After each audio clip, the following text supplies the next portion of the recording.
पिछली क्लास में हमने आप लोगों को बता दिया था फैराडे का वैद्युत अपघटन का नियम समझा दिया था हमने, नोट्स नहीं बनवाया। तो आज आप लोगों को नोट्स भी बनवा देंगे। तो सबसे पहले जानिए, एक बार फिर से रिवाइज कर लेते हैं। फैराडे के वैद्युत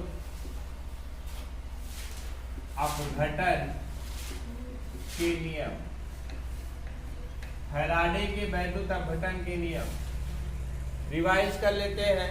हमने कल बताया था कि जब किसी वैद्युत अपघट्ट के जरिए विलयन में इलेक्ट्रोड लगा करके वैद्युत अपघट्ट के जरिए विलयन में इलेक्ट्रोड लगा करके वैद्युत धारा प्रवाहित की जाती है। वैद्युत धारा प्रवाहित करते हैं, इलेक्ट्रोड लगा करके वैद्युत धारा प्रवाहित करते हैं। इसको ये नोड है, ये कैथोड है। तो क्या होता है, वैद्युत अपघट्ट पदार्थ जो होता है इलेक्ट्रोडों पर निक्षेपित होता है। मतलब जैसे मान लीजिए NaCl का विलयन है, NaCl का विलयन है, टूटता है Na पॉजिटिव Cl निगेटिव में, इसमें विद्युत धारा प्रवाहित करते हैं। तो Na पॉजिटिव जाकर के निक्षेपित हो जाता है कैथोड पर, Cl निगेटिव जाकर के निक्षेपित हो जाता है एनोड पर। तो फैराडे ने क्या किया कि इलेक्ट्रोडों पर निक्षेपित हुए पदार्थ की मात्रा और प्रवाहित हुई वैद्युत धारा के बीच में संबंध व्यक्त किया, जिसे फैराडे के नियम द्वारा प्रस्तुत किया गया। किसके द्वारा? फैराडे के नियम द्वारा प्रस्तुत किया गया। तो इस आधार पर पहला नियम दिया गया फैराडे का प्रथम नियम। फैराडे का प्रथम नियम, पहला नियम दिया गया, किसी इलेक्ट्रोड पर निक्षेपित पदार्थ की मात्रा W, किसी इलेक्ट्रोड पर निक्षेपित पदार्थ की मात्रा W, उसमें प्रवाहित वैद्युत धारा की मात्रा Q के क्या होता है? समानुपाती होता है, अर्थात W प्रोपोर्शनल Q। समझ पा रहे हैं? किसी इलेक्ट्रोड पर निक्षेपित पदार्थ की मात्रा, चाहे कैथोड पर चाहे एनोड पर, किसी भी इलेक्ट्रोड पर निक्षेपित पदार्थ की मात्रा W और वैद्युत अपघटन की प्रक्रिया में प्रवाहित वैद्युत धारा Q के क्या होता है? समानुपाती होता है। समानुपाती का चिन्ह हटा देंगे तो W इक्वल टू क्या हो जाता है? Z into Q। जहां हमने बताया था आपको W इक्वल टू क्या होता है? निक्षेपित किसकी मात्रा? पदार्थ की मात्रा। Q क्या होता है? प्रवाहित वैद्युत धारा, प्रवाहित वैद्युत धारा। Z क्या होता है? पदार्थ का वैद्युत रासायनिक तुल्यांक। हमने बताया था आपको पदार्थ का वैद्युत रासायनिक तुल्यांक होता है, और इसको व्यक्त किस में करते हैं?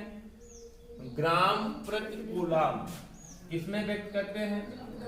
ग्राम प्रति कूलम में। फिर यहीं पर हमने बताया था कि यदि इलेक्ट्रोडों पर प्रवाहित वैद्युत धारा की मात्रा, यदि इलेक्ट्रोडों पर प्रवाहित वैद्युत धारा की मात्रा I, जो कि कितने समय तक? T समय तक प्रवाहित की जाती है, समय तक प्रवाहित की जाती है, T समय तक प्रवाहित की जाती है। तो क्या हो जाता है आपका? तो Q equal to I into T। Q की वैल्यू इसमें रखेंगे तो W इक्वल टू क्या हो जाएगा आपका? Z into I into T।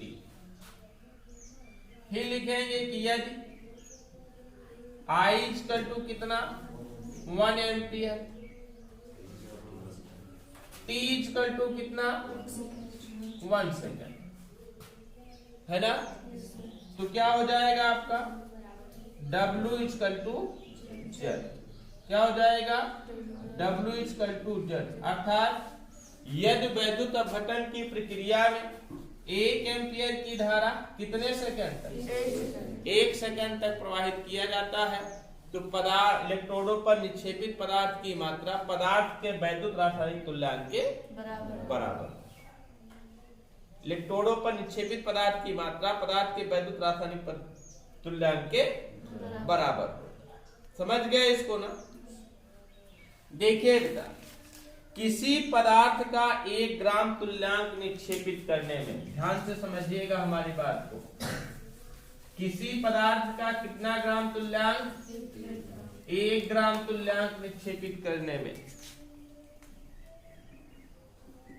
ध्यान से समझिएगा हमारी बात को, किसी पदार्थ का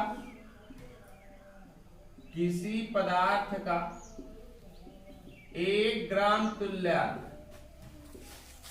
निक्षेपित करने में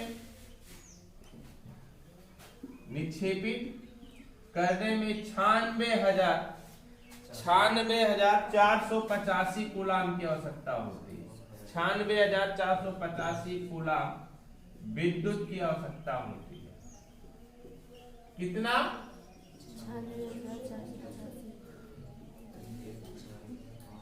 आवश्यकता होती है, कितनी आवश्यकता होती है, 96,485 कूलाम विद्युत की आवश्यकता होती है। और जिसे क्या कहते हैं, 1 फैराडे कहा जाता है। क्या कहते हैं, 1 फैराडे कहते हैं। समझ पा रहे हैं। किसी भी इलेक्ट्रोड पर 1 ग्राम तुल्यांक निक्षेपित करने में 1 ग्राम तुल्यांक निक्षेपित करने में 96,485 कूलाम विद्युत की आवश्यकता होती है, जिसे क्या कहते हैं, 1 फैराडे कहते हैं। अतः 1 फैराडे इक्वल टू 96,485 कूलाम। 15 कम है 500 में ना, इसलिए लगभग बराबर कितना हो जाएगा, 96,500 कूलाम लिखा जाएगा। हाँ, 96,485 96,485 कूलाम विद्युत की आवश्यकता होती है। इसको साफ साफ लिख देना।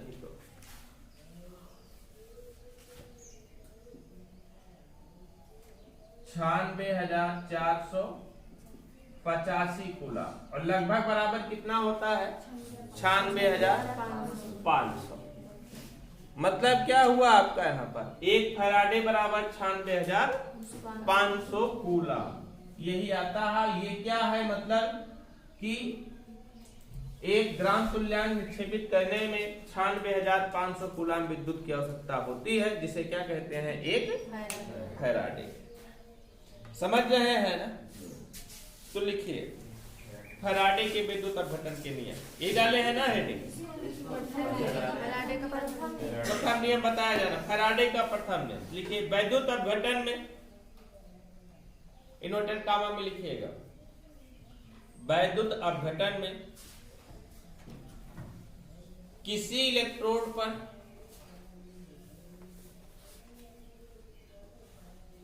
निक्षेपित पदार्थ की मात्रा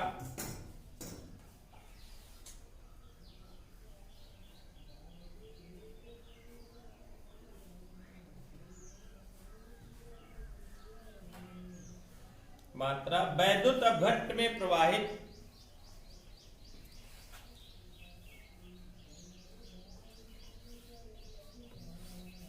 विद्युत धारा की मात्रा के समानुपाती होता है।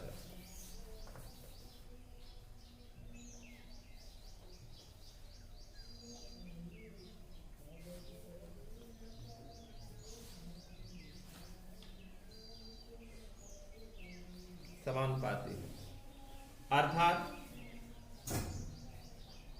W is proportional Q. यहां से लेकर के पूरा वहां तक लिख डालिए।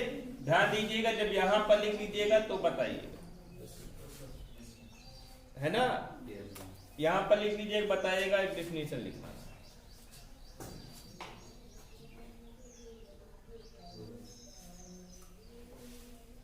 नोट कर लिए, लिखिए, यहां तक लिख लिए ना। लिखिए अर्थात, अर्थात लिखिए वैद्युत अपघटन की प्रक्रिया में यदि 1 एम्पियर की धारा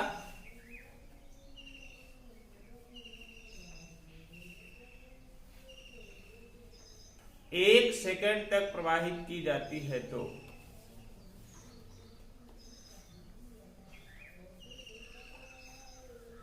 1 एम्पियर की धारा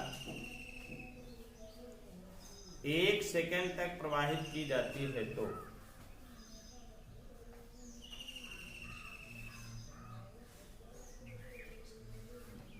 इलेक्ट्रोडों पर निक्षेपित पदार्थ की मात्रा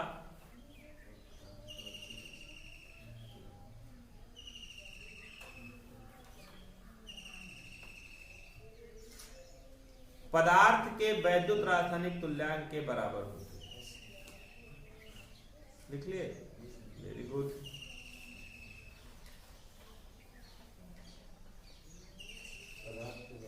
रासायनिक तुल्यांक के बराबर होती है, पदार्थ के वैद्युत रासायनिक तुल्यांक के बराबर होती है।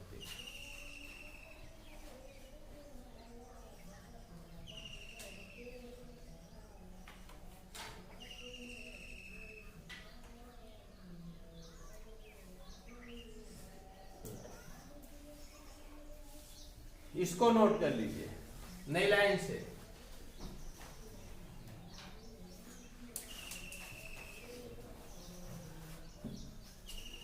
नई लाइन से इसको नोट कर लीजिए। किसी पदार्थ का 1 ग्राम तुल्यांक निक्षेपित करने में 96,485 कूलम विद्युत की आवश्यकता होती है, जिसे एक फैराडे कहते हैं। अर्थात 1 फैराडे बराबर 96,485 कूलम बराबर 96,000, लगभग बराबर कितना, 96,500 कूलम।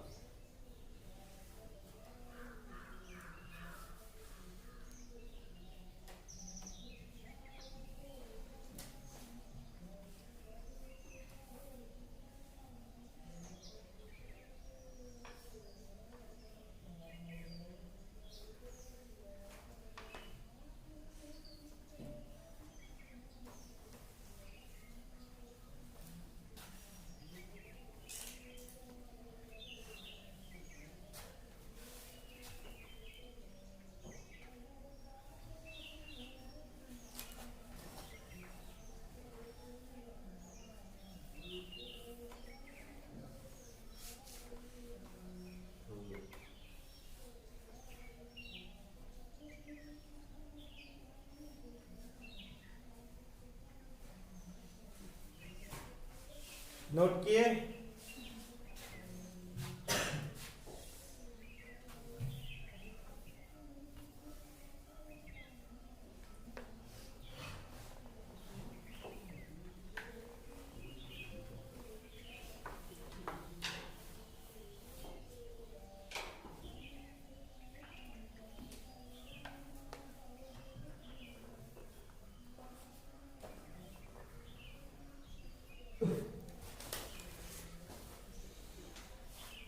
नोट किए। अगला लिखे फैराडे का द्वितीय नियम।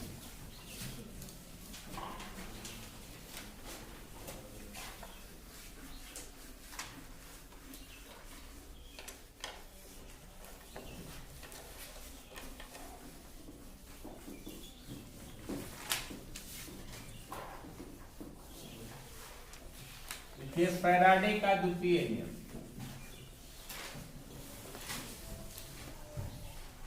Second law of Faraday.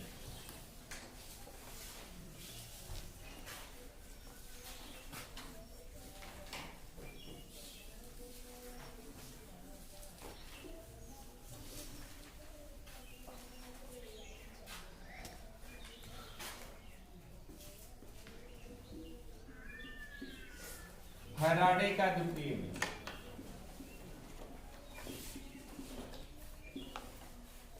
Faraday का द्वितीय नियम।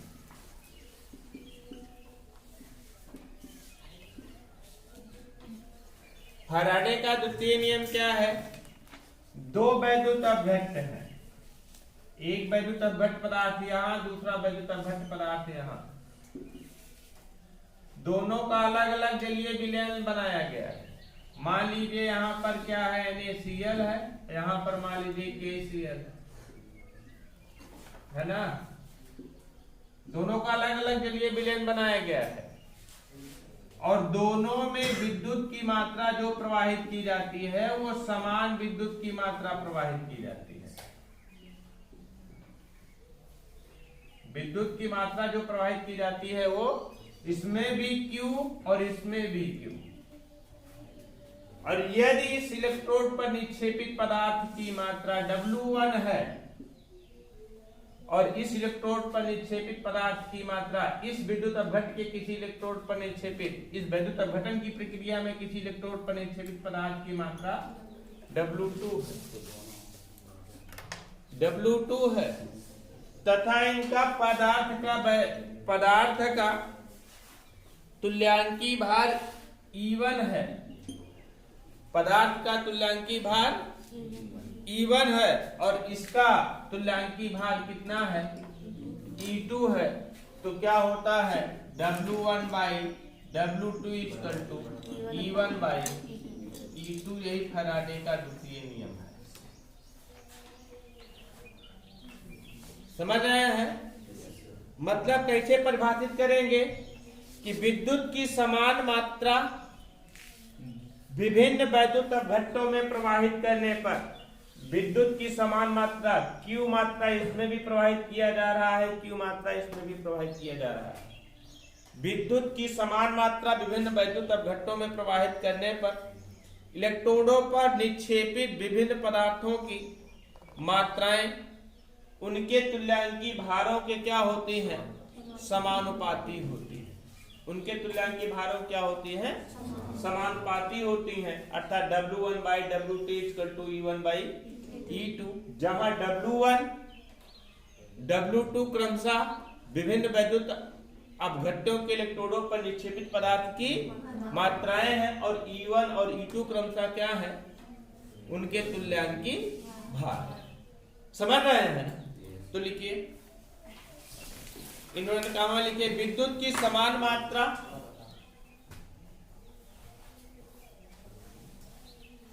विभिन्न वैद्युत अपघट्टों में प्रवाहित करने पर, भिन्न वैद्युत अपघट्टों में प्रवाहित करने पर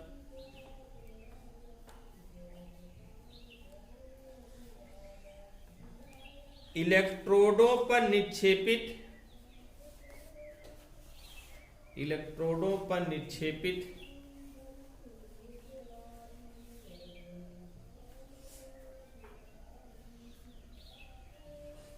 भिन्न पदार्थ की मात्राएं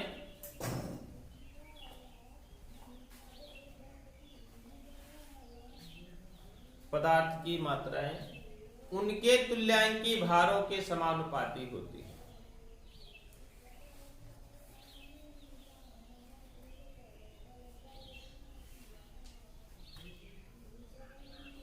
उनके तुल्यांकी भारों के समानुपाती होती है।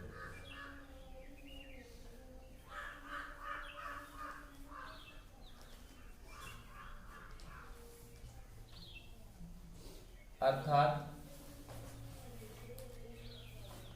W1 by W2 equal to E1 by E2।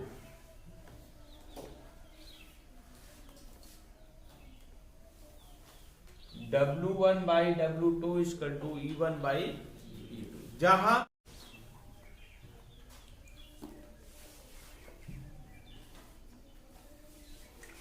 W1 और W2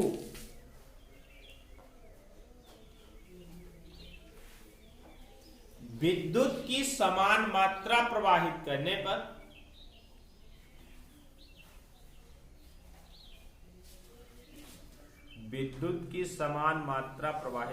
पर इलेक्ट्रोडों पर निक्षेपित पदार्थ की मात्राएं हैं।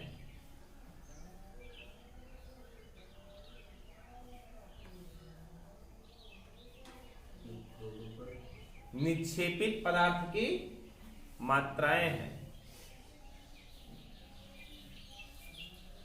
और E1 और E2 क्या है?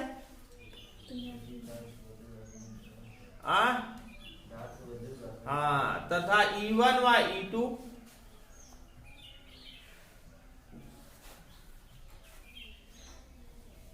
पदार्थों का तुल्यांकी भार है। पदार्थों का तुल्यांकी भार है। इसको नोट किए हैं ना? अब अगला पढ़ना है आप लोगों को फैराडे नियतांक, जो अभी आप लोगों ने पढ़ा 1 फैराडे इक्वल टू 1 फैराडे बराबर 96,500 कूलाम ना। वो आया कहां से ये जानना है आप लोगों को। 1 फैराडे इक्वल टू 96,500 कूलाम, ये आया कहां से? ये नियतांक आया कहां से, ये जानना है आप लोगों को। आपको पता होना चाहिए एक मोल में उपस्थित अणुओं की संख्याएं या कणों की संख्याएं कितनी होती हैं? 6.02 गुणे 10 की घात 23, यही ना? और इसी को कहा जाता है अवोगाद्रो संख्या। यहीं से निकालेंगे हम फैराडे नियतांक। कैसे निकालेंगे फैराडे नियतांक? कैसे निकालते हैं? हम जानते हैं कि एक इलेक्ट्रॉन पर आवेश बराबर 1.6 गुणे 10 की घात -19 कूलम। कितना? 1.6 गुणे 10 की घात -19 कूलम। तो एक मोल इलेक्ट्रॉन पर आवेश बराबर 1 मोल इलेक्ट्रॉन पर आवेश बराबर 1 मोल इलेक्ट्रॉन पर आवेश बराबर 6.0222 इंटू 10⁻23 गुणे 1.6 इंटू 10⁻90 कूलाम। होगा कि नहीं होगा? क्यों ऐसा होगा बोलो? क्योंकि क्या होता है 1 मोल इलेक्ट्रॉन इक्वल टू कितना? 6.022 गुणे 10 घात 23 कूलम, 23 इलेक्ट्रॉन ना। होगा कि नहीं होगा? नहीं समझ पा रहे हैं इसको भाई? एक मोल में इलेक्ट्रॉनों की संख्या लिख सकते हैं कि एक मोल में इलेक्ट्रॉनों की संख्या ऐसा लिख लीजिए, क्योंकि कितना? एक मोल में किसकी संख्या? इलेक्ट्रॉनों की संख्या इतना इलेक्ट्रॉन है ना। तो दोनों को मल्टीप्लाई कर लेंगे, कितना आ जाएगा? 96,485 कूलम आएगा बेटा। और यही क्या होता है आपका फैराडे नियतांक होता है ना। यही क्या कहलाता है आपका फैराडे नियतांक कहलाता है। अर्थात फैराडे नियतांक कहते किसे हैं? एक मोल इलेक्ट्रॉन पर स्थित विद्युत आवेश, एक मोल इलेक्ट्रॉन पर स्थित विद्युत आवेश क्या कहलाता है? फैराडे नियतांक कहलाता। अर्थात 1 फैराडे बराबर 96,485 कूलम प्रति मोल। मतलब कि 1 फैराडे बराबर 96,485 कूलम प्रति मोल। मतलब कि 1 मोल में इतना कूलम आवेश होता है। समझ गए कि नहीं? समझ गए ना? तो लिखिए फैराडे नियतांक। नोट कर डालिए इतना, बस कुछ करना थोड़ी नहीं, यहां से यहां तक इसको नोट करिए तुरंत।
लिखे?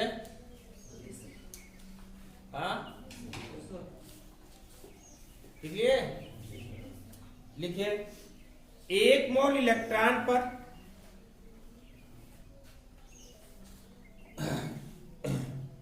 एक मोल, नहीं इसकी परिभाषा लिख लीजिए थोड़ा। एक मोल इलेक्ट्रॉन पर स्थिर वैद्युत आवेश, स्थिर वैद्युत आवेश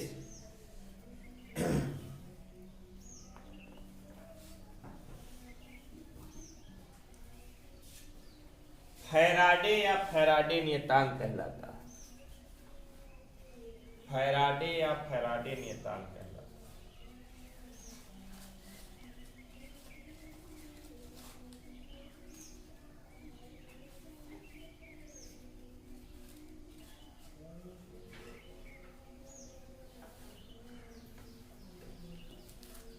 नोट किए?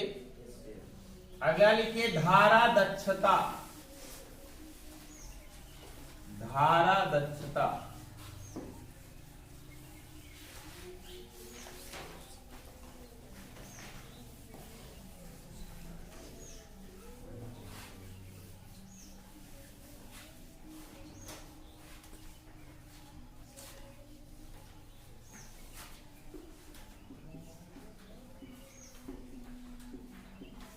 धारा दक्षता किसे कहते हैं? धारा दक्षता क्या होती है?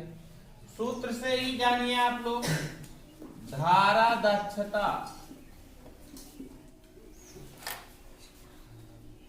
करंट इफिशियंसी,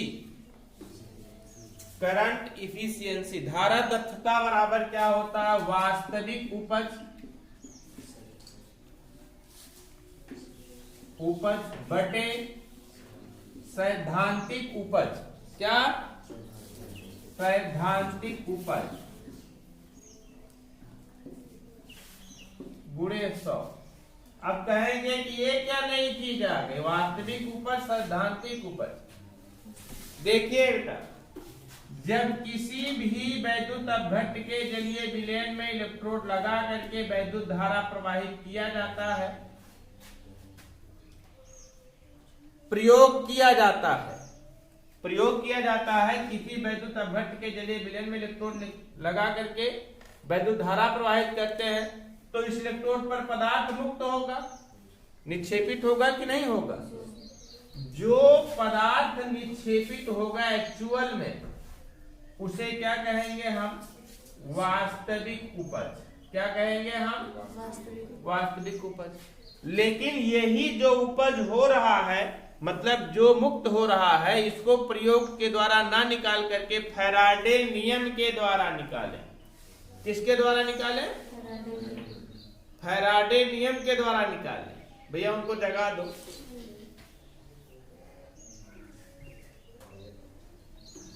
फैराडे नियम के द्वारा निकालें, मतलब कि फैराडे के सिद्धांत के आधार पर निकालें।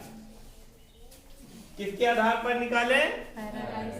फैराडे सिद्धांत के आधार पर निकालें, तो वही क्या कहलाता है आपका? सैद्धांतिक उपज। मतलब कि वास्तविक उपज का मतलब क्या हुआ? वास्तविक उपज का मतलब क्या हुआ?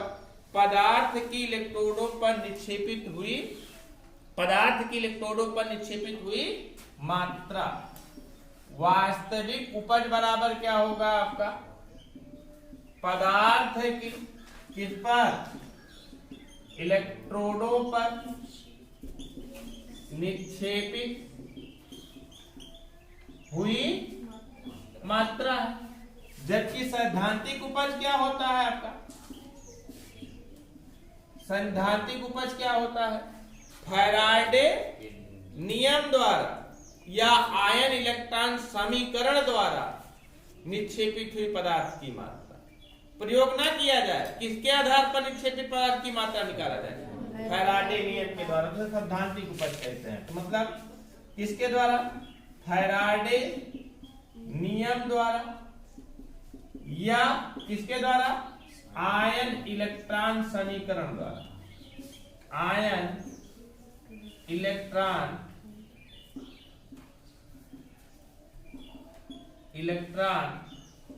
समीकरण द्वारा निक्षेपित पदार्थ की मात्रा।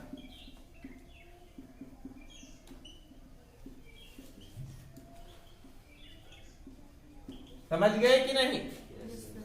समझ गए ना? तो इसी का अनुपात निकालेंगे, 100 से मल्टीप्लाई कर देंगे, क्या हो जाएगी आपकी धारा?